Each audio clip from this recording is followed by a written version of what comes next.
you can do is you go trim around it. What does trim mean?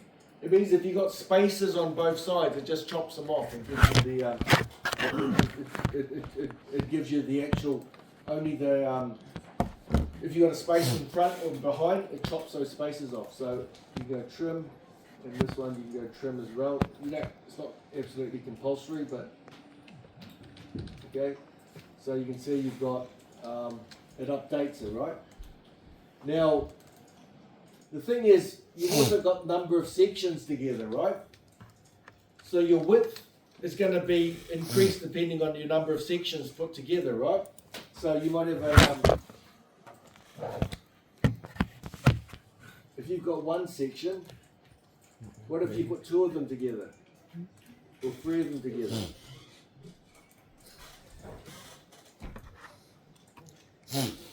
Okay? So like that, right? So you have to increase the width by this thing here, number of sections. So what you can do is you just multiply that by whatever sections, right, to get your width, right? Does that make sense? So your width you have to adjust for the number of sections that you've tied together.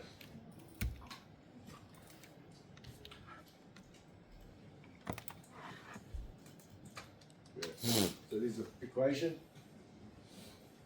So get that in there. And make sure you save your work as you go along, okay?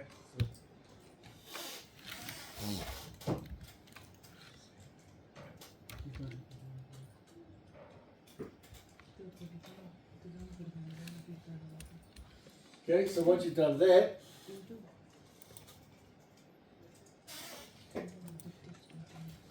we've got these K factors, long term,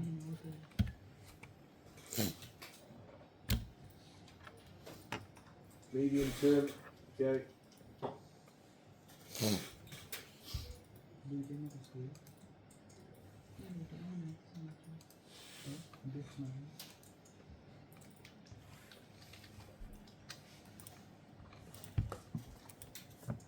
Okay, so what do we mean by these factors here? We're just going to hard code them into there.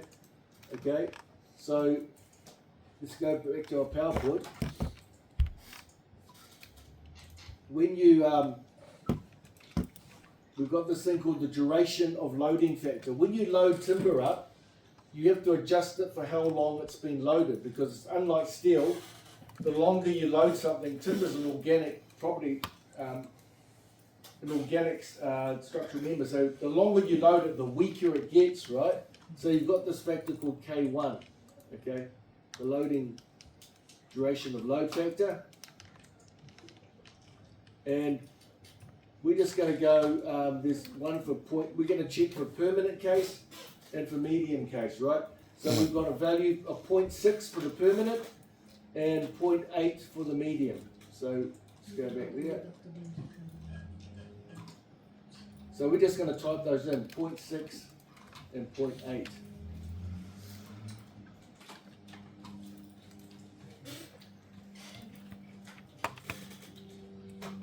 Okay, so just type those two in. Now for K4 is a bit more interesting. K4 is called what we call the parallel support factor.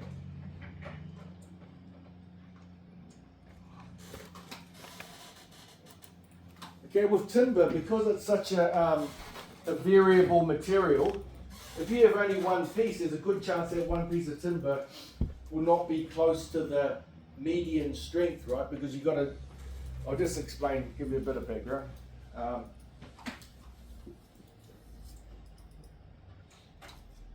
The problem with sawn lumber is this. When you just cut it from a tree, right?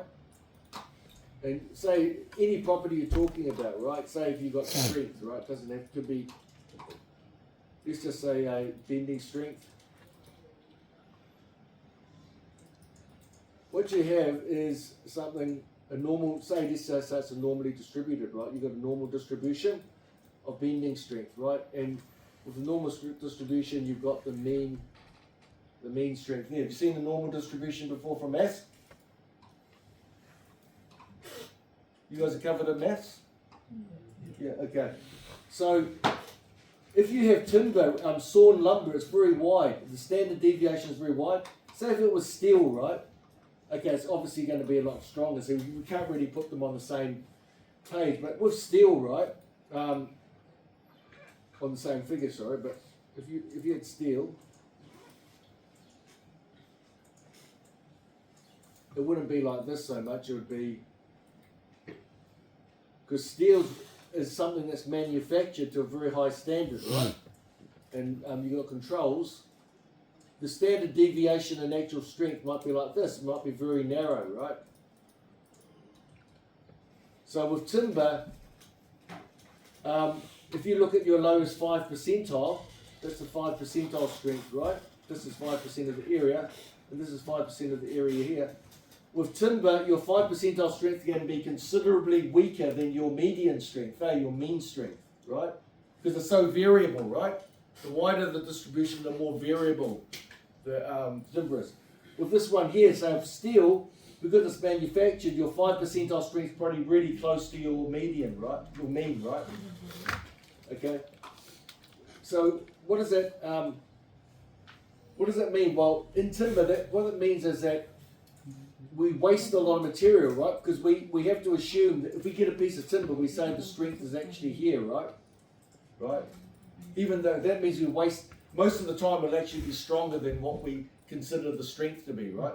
So if we get a bit of timber and say, hey, it's 6 MPa bending, 95% of the time will be stronger than that, right? But you have to be careful, don't you? You don't want to, that means, but 1 in 20 times it's going to be weaker, right?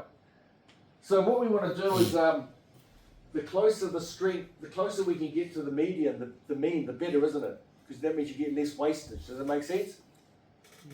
Right? So that's why, now if you've got one piece of timber, you have to assume it's, say, this strength here, right? It's the 5 percentile strength. But if you get two put together, the more pieces of anything you get, the closer you get to the average strength, don't you? Is that right? If you get a dice, right, you throw it once. You got a 1 in. Or if you get a trial, you get, it's just statistics, right? The more you do of something, the more, if you throw a dice 100 times, you're approximately, you're going to get what? Say 600 times. Approximately, you're going to get 100 that are going to be 100, they're going to be 2s, 100 are going to be 3s on your average, and you get an average figure, right? You get a value that will converge on the average. But if you do it fewer times, you've got less chance of being close to the median. So the more pieces of wood you put together, the average strength is going to get closer to this thing here. So what we apply is, if you put two pieces of timber together, you can increase the strength that you're allowed to use. So instead of using a 5 percentile strength, you might be able to use a 10 percentile or 20 percentile or whatever, right? You can shift it over towards the median, okay, the mean. Okay, so that's what we call a load sharing factor, and we use an equation to calculate that, right? And this equation, it's called K4.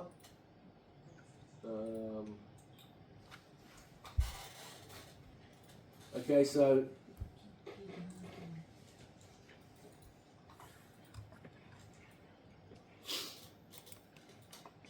you've got these values here, right? Okay, so you can get them off the table, but instead you're going to use an equation, right? Okay, you can use an equation which is K4, K6, and that's in your notes. So I want you guys to put this equation in here.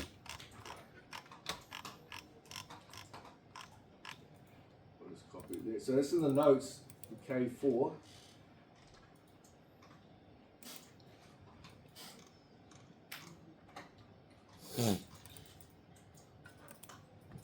Okay, so it's based on N. You got V, which is 19.5%.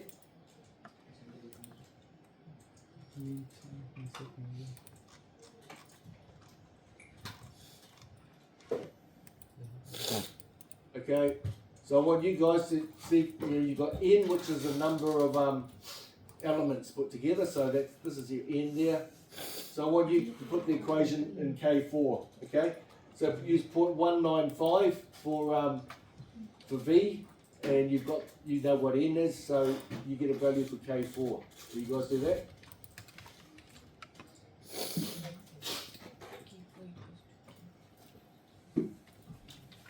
So I'll let you do K4.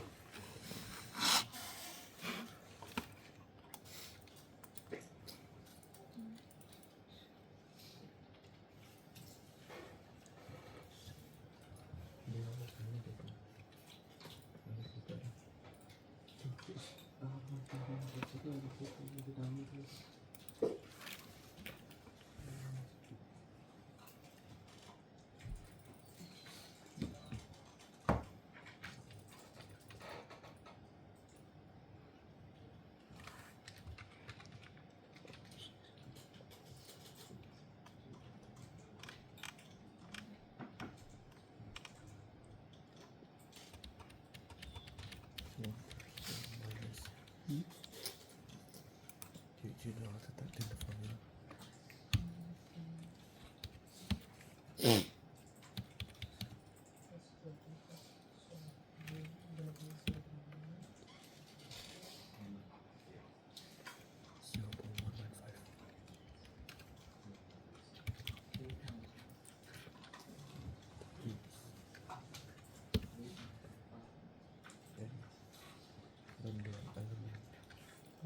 I think it's is it this one?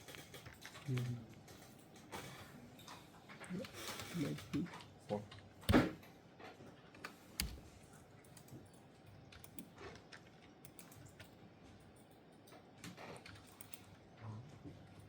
To the power.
So that's in the notes, K4, right? You can click on there to get the explanation for it.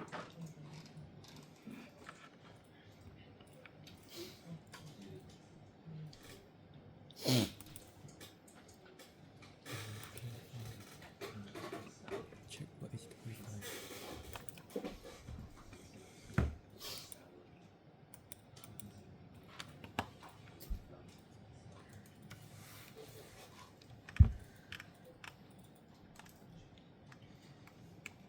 Who's got a value for K4? Say if N was 2, what would K4 be?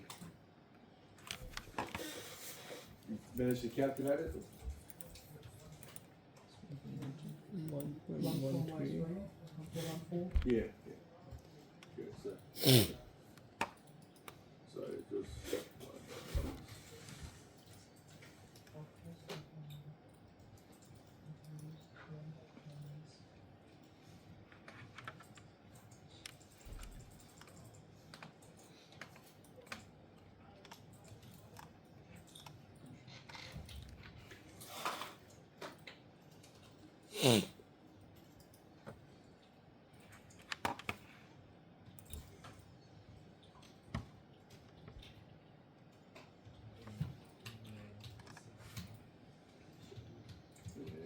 you want. Okay, so I get, that value will change depending on what you select for, yeah, so if it's 2 to 1.14, if you want, you can just, if you want to reduce the number of decimal places, you can just click this arrow under number.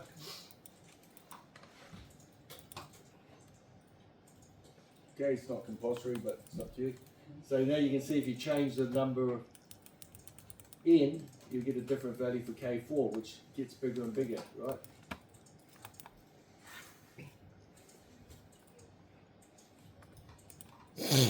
In K5, we're just going to type in 1. We always use 1 for K5.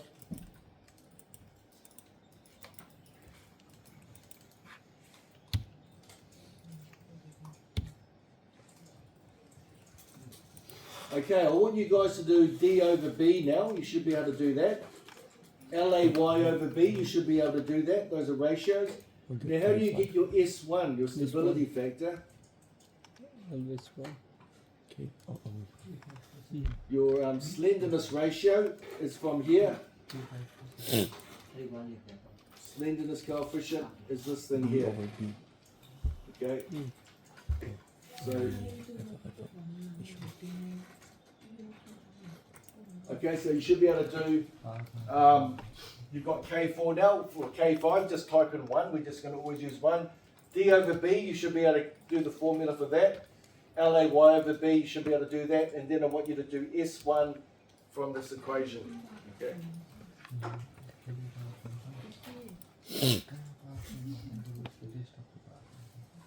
And then we're going to talk about K8.